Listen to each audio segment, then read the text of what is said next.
Good morning students. Previous videos में हमने current electricity chapter के जितने भी इंपॉर्टेंट टॉपिक्स है सीक्वेंशियल मैनर में हमने कवर अप किए हैं और आज हम इसके न्यूमेरिकल्स डिस्कस करने जा रहे हैं। तो जो पहला numerical it is related to the drift velocity and in the given question it is given that if length of the conductor is doubled keeping the applied potential difference constant, how it will affect the drift velocity. And we know that drift velocity is given by this relation, and in the given question क्या कहा गया है कि length of the conductor is doubled. मान लेते हैं पहले conductor की लेंथ L है तो the new length is 2L, keeping the applied potential difference constant or remain unchanged. And as we know that drift velocity is given by this relation, the magnitude of the drift velocity is equal to EE by m into 2, where this E is equal to V by L, applied potential difference per unit length. Accordingly, we can write E by, अब ये जो relation है ये clearly indicate कर रहा है कि drift velocity if V is constant, E is constant, tau is constant, m is constant, then drift velocity is inversely proportional to the length. अगर लेंथ डबल होगी in that case the drift velocity will become equal to half of the original one.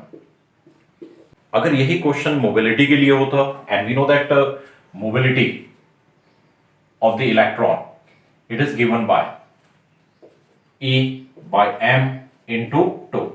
This expression clearly indicates that mobility is independent of the applied potential difference, it is independent of dimension of the conductor, means the mobility of the electron will remain same. अगर हम length को change करें potential को change करें ये mobility length potential dimensions पर depend नहीं करती, depends only on the relaxation time which depends on temperature, जो कि किस पे डिपेंड करता है टेम्परेचर। ओम्स लॉ से रिलेटेड बहुत सारे क्वेश्चंस आपने 10th क्लास में भी डिस्कस किए होंगे। एक सिंपल सा क्वेश्चन मैं आपके सामने रख रहा हूं, can we verify Ohm's law for the filament of a bulb. अब यहां पर आप ध्यान देना, in case of filament of a bulb it's working is based on the heating effect of the electric current, and we know that as temperature of the filament increases, as temperature of the filament increases its resistance also increases, and for ohmic conductor we get a straight line, and this straight line, slope of the straight line represent resistance of the conductor, okay. And in case of filament जैसे जैसे उससे current pass होगी उसका temperature बढ़ेगा, temperature बढ़ने के साथ साथ उसका रेजिस्टेंस भी बढ़ेगा। रेजिस्टेंस बढ़ने का मतलब है कि आगे जाकर क्या होगा, एक पर्टिकुलर करंट के बाद में क्या होगा, ये ग्राफ अपनी स्ट्रेट लाइन पाथ से डेविएट हो जाएगा। Means we can not verify Ohm's law by using filament of the bulb. In next question it is given that two wires, one of copper and another of magnetic wire, they have equal length and at the same time दोनों का resistance भी equal है। अब हमें ये बताना है कि which wire is thicker, किस वायर का जो क्रॉस सेक्शनल एरिया है वो ज्यादा होगा, डायमीटर ज्यादा होगा। We know that resistance of a conductor is given by rho L by A. दोनों वायर का रेजिस्टेंस सेम है, इट मींस रो डैश या rho L by A is equal to rho dash L dash by A dash. यहां पर दोनों की length equal है, दोनों की लेंथ इक्वल है, तो यहां से हमें एक चीज नजर आ रहा होगा कि rho by rho dash is equal to A by A dash. Resistivity of magnesium wire is higher than the resistivity of copper wire. It implies that cross-sectional area of magnesium wire is higher than the cross-sectional area of the copper wire. It means this wire is thicker. इस wire का cross-sectional area, इस wire का diameter ज्यादा होगा। Now in next question it is given that two wire of same material and of same length, but their cross-sectional area are in the ratio of 1:2. Now it is given that same potential difference is applied across them and we have to find the ratio of current through them. इस question के अंदर क्या चीज given है, दोनों का material same है, इसका मतलब दोनों की रेजिस्टिविटी सेम है, दोनों की लेंथ सेम है, दोनों के लेंथ दोनों वायर्स की लेंथ सेम है। लेकिन उनका जो क्रॉस सेक्शनल एरिया है they are in this ratio and we have to find the ratio of current through them when same potential difference is applied. सबसे पहले आप ध्यान दें, we know that resistance is equal to rho L by A. From here we can write R1 by R2, यानी कि ratio of, ये हमारी first wire है, ये सेकंड वायर है, तो R1 by R2, क्योंकि दोनों की रेजिस्टिविटी सेम है, लेंथ सेम है, तो R is inversely proportional to A, तो we get A2 by A1, okay, and A1 by A2 is equal to 1:2, तो it will be equal to 2:1, तो हमें इसके अकॉर्डिंग किसका रेशियो मिल गया, R1 by R2, it is equal to 2:1. Now we know that according to Ohm's law, applied potential difference is equal to IR and current is equal to V by R. ये relation indicate कर रहा है कि current is inversely proportional to resistance, तो it means I1 by I2 it is equal to R2 by R1 and R1 by R2 is 2:1, so R2 by R1 it will be equal to 1:2. It means the ratio of current through them will be equal to 1:2. कई बार बहुत simple से questions होते हैं लेकिन हम उसमें confuse हो जाते हैं। मान लेते हैं it is given that how the product of resistivity and conductivity changes on increasing temperature.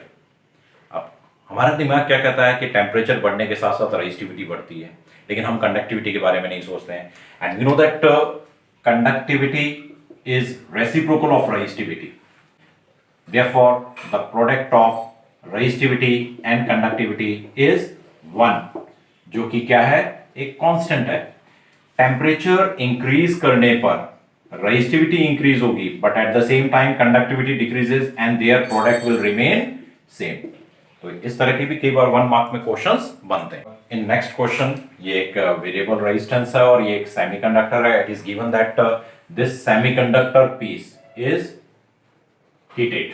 इस सेमीकंडक्टर के पीस को हम क्या कर रहे हैं, गर्म कर रहे हैं। अब क्वेश्चन क्या है कि इस रेजिस्टेंस को हमें इंक्रीज करना पड़ेगा या डिक्रीज करना पड़ेगा in order to keep the reading of the ammeter constant. इस अमीटर की रीडिंग को कांस्टेंट रखने के लिए हमें R को इंक्रीज करना है या डिक्रीज करना है, वो हमें फाइंड आउट करना है। अब यहां पर आप ध्यान दें कि we know that current is equal to applied potential by resistance. यहां पर ये जो रेजिस्टेंस है, this resistance is the resistance of this variable resistance as well as semiconductor. And in case of semiconductor with increase in temperature resistivity decreases. Okay, resistivity decrease होने का मतलब है उसका रेजिस्टेंस कम होता है। तो टेम्परेचर बढ़ने के साथ इस पार्ट का रेजिस्टेंस क्या हो रहा है, कम हो रहा है। Now in order to keep the current constant, हमें इस वेरिएबल रेजिस्टेंस की वैल्यू को इंक्रीज करना पड़ेगा। नाउ इन नेक्स्ट क्वेश्चन, यहां पर ये सर्किट आपको गिवन है and it is given that 2 ampere current इस सर्किट से पास हो रही है and we have to find the potential difference across point B and point D। इन दोनों पॉइंट्स के अक्रॉस हमें पोटेंशियल डिफरेंस फाइंड आउट करना है। अब आप ध्यान देना कि हमें ये पता है कि करंट कितनी है, 2 एम्पियर। इस ब्रांच का रेजिस्टेंस 2 ओम, ये 3 ओम, यहां पर ये 3 ओम, ये 2 ओम। तो इस अपर ब्रांच का रेजिस्टेंस कितना हुआ, 5 ओम। लोअर ब्रांच का रेजिस्टेंस कितना हुआ, 5 ओम। जब दोनों ब्रांच का रेजिस्टेंस सेम है तो ये जो करंट है it divides equally into 2 part. It means the current through this part is 1 ampere and current through this part is also 1 ampere. यानी कि यहां करंट है 1 एम्पियर और इस पार्ट में भी करंट कितनी है, 1 एम्पियर। Is it clear? अब आप ध्यान दीजिए कि potential difference is equal to the product of current and resistance. तो potential difference across A and B, it is equal to product of the current and resistance. Current is 1 ampere and resistance is 2. It means the potential difference is equal to 2 volt. अब इस potential difference का क्या मतलब है? Current always flows from point at higher potential to point at lower potential. इसका मतलब ये जो difference है it is actually VA minus VB and this value is equal to 2 volt. Now similarly the potential difference across A and D it is equal to the product of current and resistance of this part. Current through this resistor is 1 ampere and its resistance is 3. It means it is equal to 3 volt. और ये जो potential difference है ये भी किसको represent कर रहा है? Potential of A minus potential of D. Potential of A minus potential of D. And it is equal to 3 volt. Actually, we have to find the potential difference between point B and D. Means we have to find VD minus VB. अब VD minus VB के लिए आप ध्यान देना, ये equation first है, ये equation second है. अगर फर्स्ट इक्वेशन में से सेकंड को सब्ट्रैक्ट कर दें, यानी कि फर्स्ट में से सेकंड को सब्ट्रैक्ट कर दें, तो उसके अकॉर्डिंग हमें मिलेगा VA माइनस VB, उस माइनस VA और ये minus minus plus VD is equal to 2 minus 3. Okay, तो VA कैंसिल और we get VD minus VB, it is equal to minus 1 volt. It means the potential difference between these 2 points is equal to 1 volt. Now in second question, we have to find the current drawn from a battery of 12 volt and of internal resistance 0.5 ohm. और इन सभी resistance की value कितनी है? 1 ohm. इन सभी resistors की जो values है वो कितनी है? 1 ohm. और this network is extending up to infinity. In such case सबसे पहले हम क्या कर लेते हैं, क्या मान लेते हैं कि let the equivalent resistance of the given network be R, यानी कि इस पूरे नेटवर्क का रेजिस्टेंस कितना है? आर.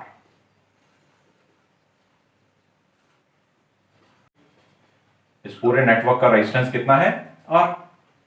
अब आप ध्यान दीजिए कि ये इक्विवेलेंट रेजिस्टेंस है. अगर ये इस नेटवर्क का जो बिल्डिंग ब्लॉक है वो ये पार्ट है, अगर इस बिल्डिंग ब्लॉक को इस नेटवर्क में और ऐड कर दिया जाए तब भी इसका इक्विवेलेंट रेजिस्टेंस सेम रहेगा. इट मींस मैं यहां क्या कहना चाह रहा हूं कि इसमें अगर हम और ऐड कर दें, मींस ये इक्विवेलेंट रेजिस्टेंस है और इसी में एक बिल्डिंग ब्लॉक और ऐड कर दें. एक बिल्डिंग ब्लॉक और ऐड करने का मतलब 1 ohm और ये 1 ohm और ये टर्मिनल हो गए A एंड B. हमने एक बिल्डिंग ब्लॉक इसमें ऐड किया. Even in that case the total resistance of the given network will remain same, means equal to R. और उसी के अकॉर्डिंग हम इस क्वेश्चन को सॉल्व कर सकते हैं. अब आप ध्यान देना, the equivalent resistance of this network, ये 1 ohm और ये दोनों पैरेलल में है और ये उसके सीरीज में, यानी कि ये दोनों पैरेलल में है, तो इसका इक्विवेलेंट रेजिस्टेंस कितना हो जाएगा? R into 1 upon R plus 1 parallel combination के लिए, और it is in series with 1 and 1 ohm, that is 1 and 1 ohm. और इस पूरे नेटवर्क का रेजिस्टेंस कितना है? Equal to R. इसको अगर हम सॉल्व करें तो वी गेट दिस इक्वेशन, जो कि एक क्वाड्रेटिक इक्वेशन है. इसमें हमें आर की दो वैल्यूज मिलेंगी. ये एक क्वाड्रेटिक इक्वेशन है. क्वाड्रेटिक फॉर्मूला यूज करते हुए अगर इसको हम सॉल्व करेंगे तो we will get the two values of R, which one is 1 plus root 3 and second is 1 minus root 3. 1 plus root 3 को हम कंसिडर करेंगे, 1 माइनस रूट 3 को कंसिडर नहीं करेंगे. क्या आप बता सकते हैं कि इसका क्या रीजन हो सकता है? अब आप ध्यान दीजिए कि रूट 3 की वैल्यू क्या है? 1.73, विच इज मोर देन 1. यानी इसको अगर हम सॉल्व करेंगे तो रेजिस्टेंस की वैल्यू कैसी आएगी? नेगेटिव. और resistance can never be in negative. It means the resistance of the given network it is equal to 1 plus root 3. और चाहे तो हम इसको और फर्दर सॉल्व कर सकते हैं. इंटरनल रेजिस्टेंस सर्किट का हमें पता है, internal resistance is 0.5 ohm and we can find the current and it is equal to total applied voltage divided by resistance of the circuit and internal resistance of the circuit. इसको use करते हुए हम इस circuit से या इस battery से कितनी करंट ड्रॉ की जा रही है उसको हम कैलकुलेट कर सकते हैं. In next question, ये ग्राफ हमें गिवन है and this graph represent the variation of terminal potential difference with current. Current के वेरिएशन के साथ साथ टर्मिनल पोटेंशियल डिफरेंस के वेरिएशन को रिप्रेजेंट किया हुआ है. And using this graph we have to find EMF of the cell and internal resistance of the cell. अब इन दोनों को फाइंड आउट करने के लिए हमारे पास बेसिक कॉन्सेप्ट होना चाहिए. We know that terminal potential difference it is equal to E minus IR. Relation आप लोगों ने पढ़ रखा है. अब यहां पर आप ध्यान दें कि ये रिलेशन क्लियरली इंडिकेट कर रहा है कि if current through the circuit is 0 then V is equal to E. Now look at the graph. For this point, the current in the circuit is 0, and corresponding to it, the terminal potential difference is 1.4. तो graph को देखकर हम बता सकते हैं for I equal to 0, the terminal potential difference is 1.4 volt. It implies that EMF of the given cell is 1.4 volt. Second हमें क्या find out करना है, इंटरनल रेजिस्टेंस। अब यहां पर इस चीज को आप चेक करें कि इस पर्टिकुलर केस में टर्मिनल पोटेंशियल डिफरेंस कितना है, 0। फॉर V इक्वल टू 0, यानी कि जब टर्मिनल पोटेंशियल डिफरेंस 0 है, what is the value of current in the circuit? The value of current in the circuit is 0.28 ampere. Now again using the same relation, as we know that V it is equal to E minus IR, as V is 0 and E की value हमें already पता है, it is 1.4, और current कितनी है, 0.28, and internal resistance is R. It means R is equal to 1.4 divided by 0.28. Solve करेंगे तो क्या आएगा, 5 ओम, यानी it means internal resistance of the given cell is 5 ओम। इस तरह से हम इस ग्राफ को यूज करते हुए ईएमएफ और इंटरनल रेजिस्टेंस को फाइंड आउट कर सकते हैं। कई बार एक और क्वेश्चन पूछा जाता है कि for what current maximum power dissipation takes place, यानी कि मैक्सिमम पावर डेसिपेशन किस पर्टिकुलर करंट के लिए होगा। तो for any combination maximum power dissipation कब होगा, when external resistance become equal to the internal resistance. Means for maximum power dissipation external resistance की वैल्यू किसके इक्वल होगी, internal resistance. It means the total resistance of the circuit is equal to R plus R, and current through the circuit will be equal to applied EMF divided by total resistance, and applied EMF हमने calculate कर रखा है, it is 1.4, and internal resistance भी हमने calculate कर रखा है 5, और means ये दोनों equal है तो 5 plus 5 means the required value of current is 0.14 ampere. For this particular current, maximum power dissipation takes place in the circuit.